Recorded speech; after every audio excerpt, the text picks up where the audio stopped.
we go. Where are you? A Scrooge or a minion, in some sense. But I wonder, question for you, I guess, do you like to give or receive gifts? You may be one of the person that actually you love giving gifts. It's the thing you look forward to. You think about when people are having birthdays and Christmas presents and you put a lot of thought into it. Or maybe you're actually the kind of person who likes to receive gifts, and therefore you've already got your Amazon list of all the things you'd want people to buy you this year. Is it better to give or is it better to receive? Well, I quite like to receive gifts, but the simple fact is, in order to receive gifts, somebody's got to buy them for me. It's a kind of two-way thing, isn't it, sense? But I want to touch on this morning about this act of giving. And I don't want to talk about so much about the present gifts that we've seen here, about sort of giving birthday and Christmas presents that we all do a bit sort of, you know, because it's the done thing. I want us to talk about giving and expecting nothing in return. About how we give generously. Friday was Red Nose Day. Did anybody watch Red Nose Day? Few people, not many. Few people watched it. I wonder if you gave anything to Red Nose Day. It was an interesting fact, actually, and I didn't realise this until somebody put this on my Facebook post.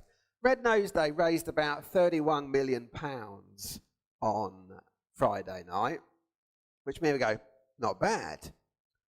The last time they raised £31 million was 1999.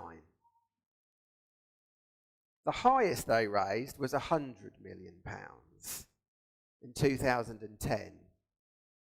It has gradually been in decline since then. It's just gone down and down and down and down in terms of people's giving. But I'm not here to talk about Red Nose Day. But what's your response when, like, the sponsor form? Not that anybody does a sponsor form these days, do they? Nobody does a sponsor form. It all comes through an email or a thing on Facebook that says, you know, I'm about to run the London Marathon. Well, I'm not, personally. Or, you know, they're going to do something. It's a GoFundMe thing on Facebook. What's our response when people ask us for money for good causes? Perhaps it's, I've done my bit. I sponsored somebody last week. Can't do that. I would if I had enough. Or, well, you know, is it really valuable? But then actually GoFundMe things have created a huge thing for many people to fund people that are in need. But you're probably sitting here thinking, just for money. You're probably sitting there thinking, oh no, well the good news is, not Dave asking you for money, is why is this not working today? There we go. But you're probably thinking, does Tom not know the kind of world that we're living in right now? The fact that we're in a cost of living crisis, the fact that my energy bills, like your energy bills, are astronomical, the fact that my food bill has probably gone up 25-30% over the last 12 months. I can't believe he's going to ask us for money.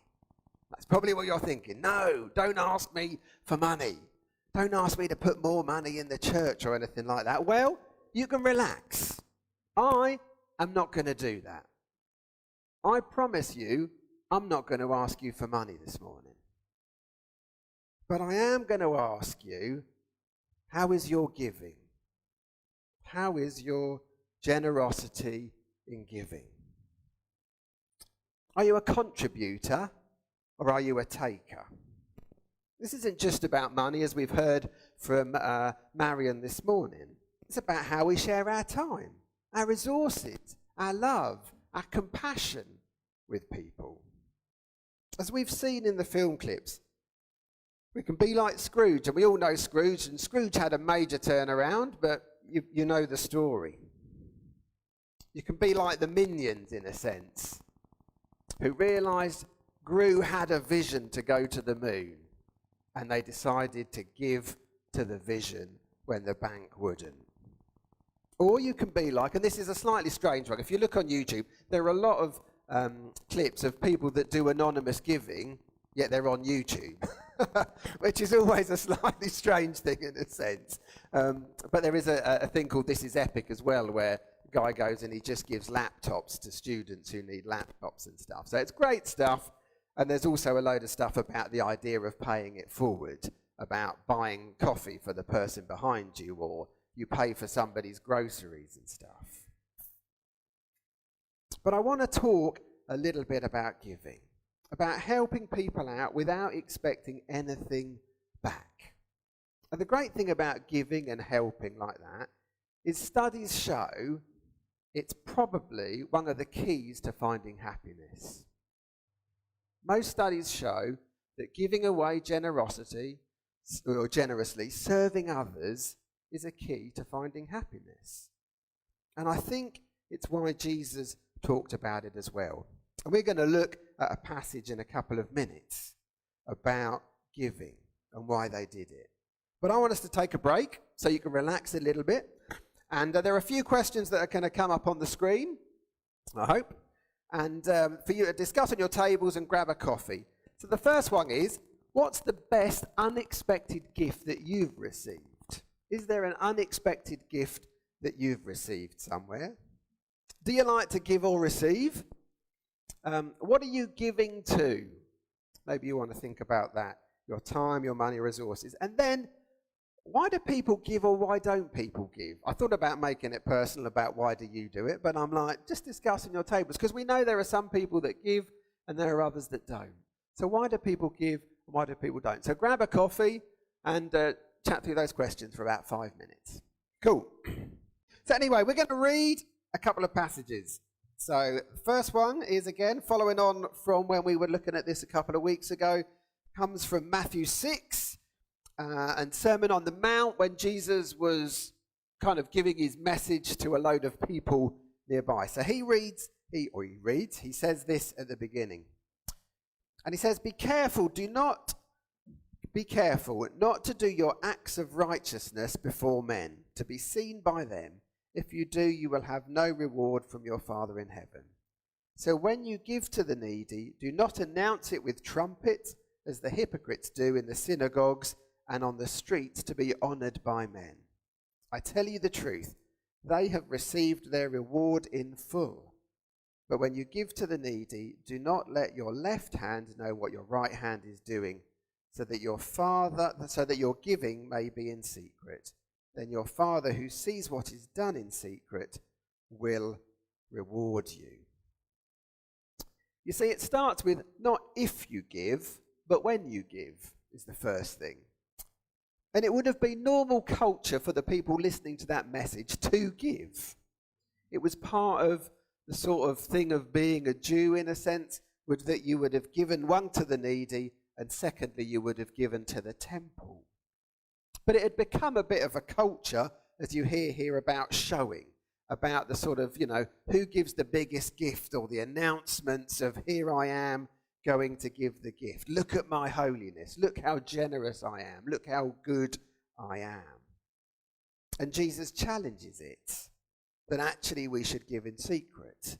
The reason we give isn't for the honour of men, as it says there, and like, oh, look how great that person is. Look at what they're giving.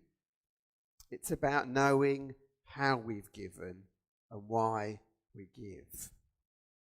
The point of giving isn't to make us look great. But why give at all?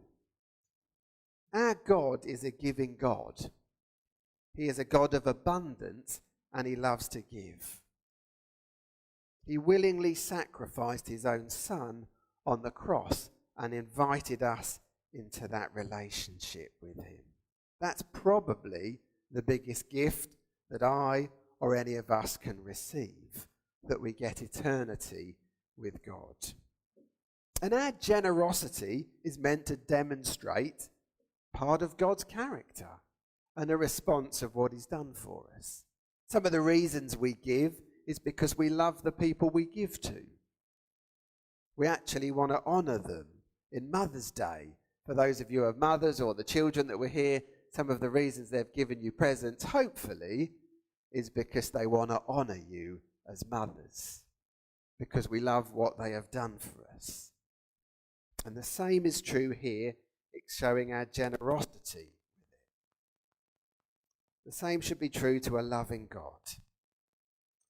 You know, and whether that be money that you give to the church, and it does cost money to heat and do all these things here and pay people's stipendiaries. I shouldn't call it a wage, but allow them to live, to serve us, to be able to do the work of the community fridge and busy bees and run a debt centre takes money.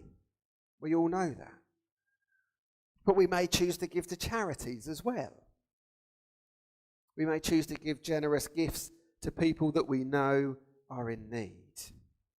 But the other thing about giving is it doesn't just bless the people that receive it and allow them to do things, but it has an impact on us as well.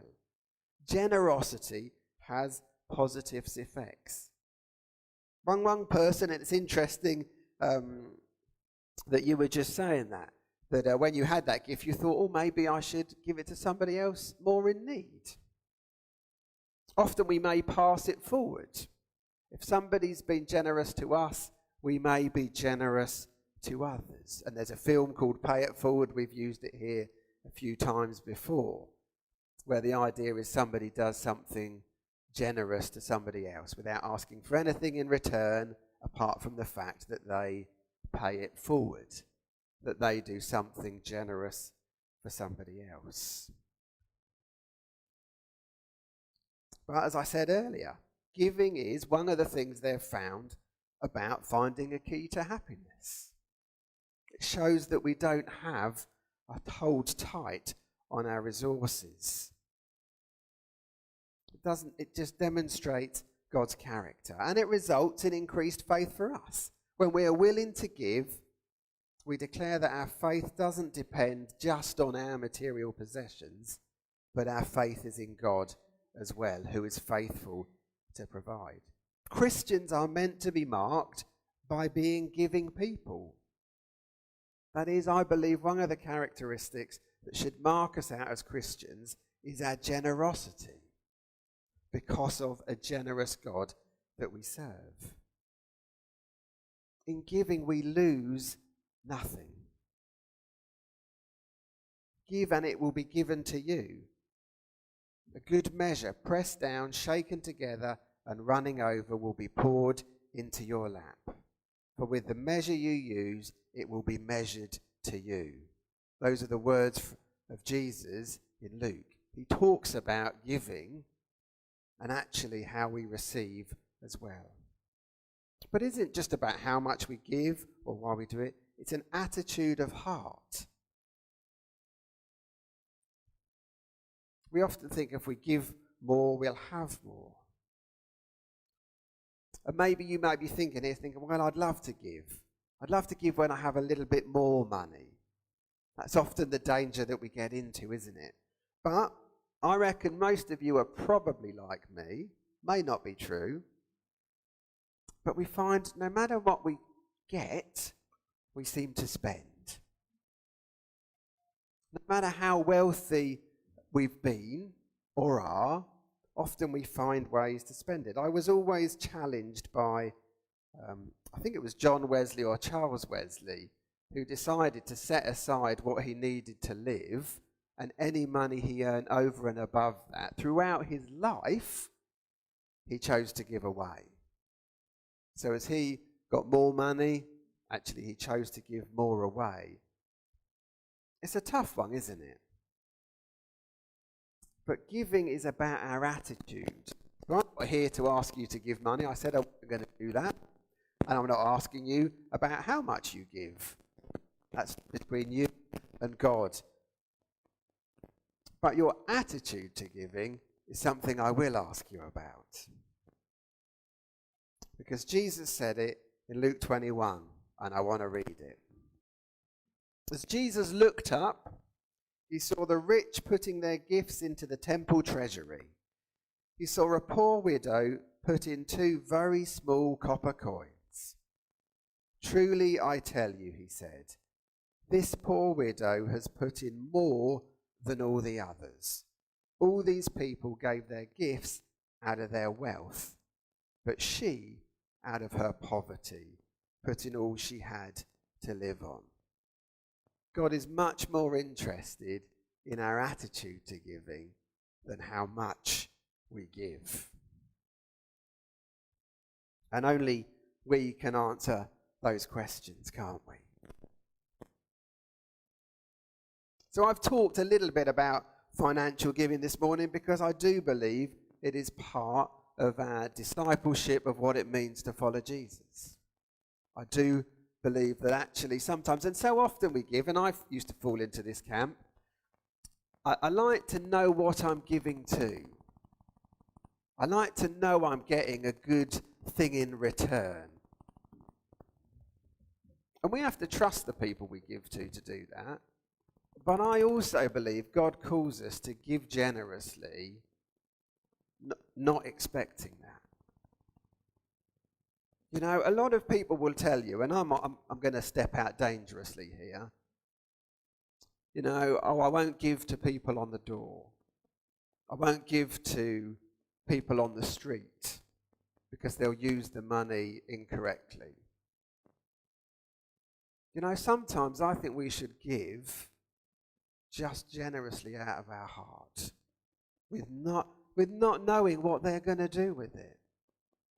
Because I believe God is a generous God.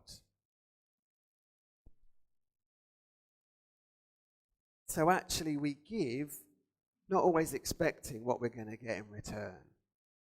I'm not saying be poor stewards, but I also think we should be giving generously. Too often we find excuses for why we don't give. And we should be people that are challenged to do it generously. I try to live my life, and I don't get it right all the time, with a simple illustration. I try to live my life with my hands held open. I may have told you some of this before, but it stuck with me. Or we can live our life with our hands held tight, holding on to the things we have, the money we have, the possessions we have, the time we have, the love, and all the things that we have. We can hold on to it tight. If we hold on to it tight, it's really hard for God to take it out of our hands. And maybe it'll actually be pretty painful if he has to, because I've got to pull back my hands. But the other thing is, it's really difficult for God to put things in my hands. It's really good for other people to put things in my hands, because I'm holding on to the things I've got tight. Can't get anything in it. If I have my hands open, it's really easy. Things can be taken from my hands and things can be put in my hands. Something I try to think about illustrating, I suppose, is try to hold things loosely. Try to hold things loosely. So this week I want to challenge you about your giving. Do you give to the work of the church here? Do you give to charities or people that you know in need? As I said, it's part of, I think, being a Christian. And it isn't just about giving to the church or just giving to church. Jesus also called it, it's about giving beyond that. And I've deliberately not mentioned percentages or numbers or anything like that this morning, because I don't want to get caught up into that. Because I think it's about God gives us everything that we have. How much are we prepared to give back to God? Or how much are we going to hold on to ourselves? So, if you want to find out more about giving, there are ways to do it. Financially, you can go onto the church website, xkc.church/giving. You can remember that. There's a contactless machine at the back, should you feel obliged to do it, or a plate. And you can do that anytime you like, or you can do it online as well. All through that. If you want to get involved in any things we do here, Community Fridge, Busy Bees, the Debt Centre, Youth Work, serving in the church, then come and speak to Dave or I or any of the other people, Nick and any of the other people that are leading here. And maybe there's something you want to do that the church doesn't even do yet. Again, Come and speak to one of us. Let's find out how we can do it. Maybe you just want to make or buy somebody coffee this week. Maybe you want to pop round and see somebody you haven't seen, or pick up the phone and give a bit of your time. Because the whole thing about giving is it's an attitude of our heart and not looking for things in return. Let go of that. But I just have a sneaking feeling it's going to make you feel better. It's either going to free your wallet or your worries about money or your time or your love. I just have a sneaky suspicion that God will do what he promises and bless you more in return.